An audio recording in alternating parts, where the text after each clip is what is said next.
If there is a dispute between men, and they come to court, that the judges may judge them, and they justify the righteous and condemn the wicked, then it shall be, if the wicked man deserves to be beaten, that the judge shall cause him to lie down and be beaten in his presence, according to his guilt, with a certain number of blows. 40 blows he may give him, and no more, lest he should exceed this, and beat him with many blows above these, and your brother be humiliated in your sight. You shall not muzzle an ox while it treads out the grain. My name's Arthur, and I thank you for joining me as we share together from Deuteronomy chapter 25. These are the laws that Moses gave the children of Israel from the Lord, as they were on the verge of entering the land of Israel to establish their kingdom there. And so there's a great emphasis on the need for justice and delivery of justice. And one of the problems is that judges may get carried away, or those who are carrying out the punishment can get carried away with the brutality of what they're doing. And so people have died as a result of the punishments of beatings that they've been given. And we only need to read the stories of the treatment of some of the convicts brought to Australia. Now, these were men who were quite intransigent, and they were beaten very cruelly. But one begins to wonder whether the problem that the convicts had was partly caused by the treatment that they received by the hand of those who punished them. So here, the form of corporal punishment for men is stipulated, that a man who is to be beaten shall be beaten with rods in the presence of the judge, and may not be beaten more than 40 times. So we don't have a cat of nine tails tearing at the flesh. That kind of brutality was not part of what God instructed the children of Israel. Yes, there were those who would suffer the death penalty, but the actual brutalization of a human being was not part of the justice system of Israel. And this limit of 40, the Jews, to make sure they didn't make a mistake, modified it to 39. And Paul was beaten the 39 times on 5 occasions, he tells us. So God protected Paul's life 1,500 years later by instituting this law at this time. And verse 4 was, you shall not muzzle an ox while it treads out the grain. If the ox wants to eat some of the grain while it's treading out the grain, then that's okay. And this verse is picked up in the New Testament again as saying, well, when a servant of the Lord is doing the Lord's work, he should be provided for. He is not to be forced to live without sustenance. And the point is made that God is not so much concerned about the ox, he's concerned about people. We continue reading in chapter 25, verse 5.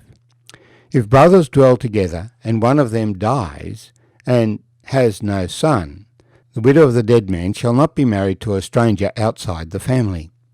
The husband's brother shall go in to her, take her as his wife, and perform the duty of a husband's brother to her.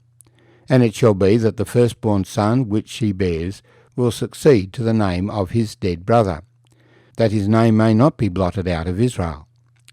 But if the man does not want to take his brother's wife, then let his brother's wife go up to the gate to the elders, and say, my husband's brother refuses to raise up a name to his brother in Israel. He will not perform the duty of my husband's brother. Then the elders of his city shall call him and speak to him. But if he stands firm and says, I do not want to take her, then his brother's wife shall come to him in the presence of the elders, remove his sandal from his foot, spit in his face, and answer and say, so shall it be done to the man who will not build up his brother's house. And his name shall be called in Israel, the house of him who had his sandal removed. If two men fight together, and the wife of one draws near to rescue her husband from the hand of the one attacking him, and puts out her hand and seizes him by the genitals, then you shall cut off her hand. Your eye shall not pity her. You shall not take in your bag differing weights, a heavy and a light, and you shall not have in your house differing measures, a large and a small. You shall have a perfect and just weight, a perfect and just measure, that your days may be lengthened in the land which the Lord your God is giving you.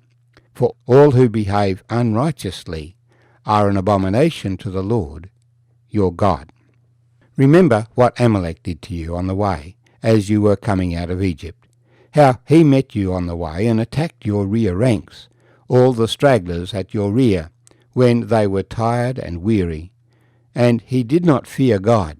Therefore it shall be, when the Lord your God has given you rest from your enemies all around, in the land that the Lord your God is giving you to possess as an inheritance, that you will blot out the remembrance of Amalek from under heaven. You shall not forget. May the Lord bless these words to us this morning. So one of the practices in Israel, which is a little strange to our ears, is this responsibility of a man taking his brother's wife, if his brother has died, without children, and counting any firstborn son as his brother's son, to receive whatever the brother's inheritance was, that none of the names of Israel might be lost. The first time we come across this is in the story of Judah. Judah's oldest son married a lady called Tamar, but he was wicked, and the Lord slew him. So Tamar was given to Judah's second son, but he refused to bear a son in the name of his brother, and so the Lord slew him as wicked also.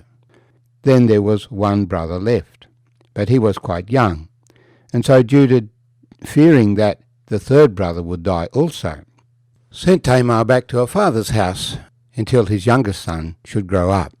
But when the youngest son did grow up, he didn't call Tamar back and give her to his youngest brother. You can read the story how Tamar caught Judah out in his unrighteousness. Judah became the father of twins to Tamar, and in this way Tamar came into the genealogy of our Lord Jesus Christ. The second famous instance where this chapter applies was in the story of Ruth. Ruth the Moabitess also entered into the genealogy of our Lord Jesus Christ through this arrangement of marrying a relative of her dead husband, and so being brought into Israel in that way. There is a puzzle in the genealogy of our Lord Jesus. Matthew and Luke give us two different genealogies, both involving David, but one through Nathan and one through Solomon. And yet in the middle they have Zerubbabel, the son of Shealtiel, and it seems that these two people are the same people in both genealogies. And the only way I can see that this could occur is if again we had the inheritance of the title King of Israel falling to a relative, so that Shealtiel had a biological father different from his legal father. The remaining three topics in the chapter could be summarised under the title Fighting Fair. For a woman to attack a man who was attacking her husband in his private parts was considered a very serious offence. Her hand was to be chopped off. To try and cheat by having a light and a heavy version of each measure was a serious offence, and that's why our Western governments have a Bureau of Standards that check that the petrol pump delivers the stipulated volume of petrol, for example, when you buy petrol, so that there is no cheating in measuring. And we have the instruction to destroy the Amalekites. As the Israelites were passing by, the Amalekites attacked the stragglers, the tail of the procession. They let the front runners go past, but those who were tired and weary and straggling, they were attacked. This is not fair. And the Lord pronounced destruction of the Amalekites because they attacked Israel in this way.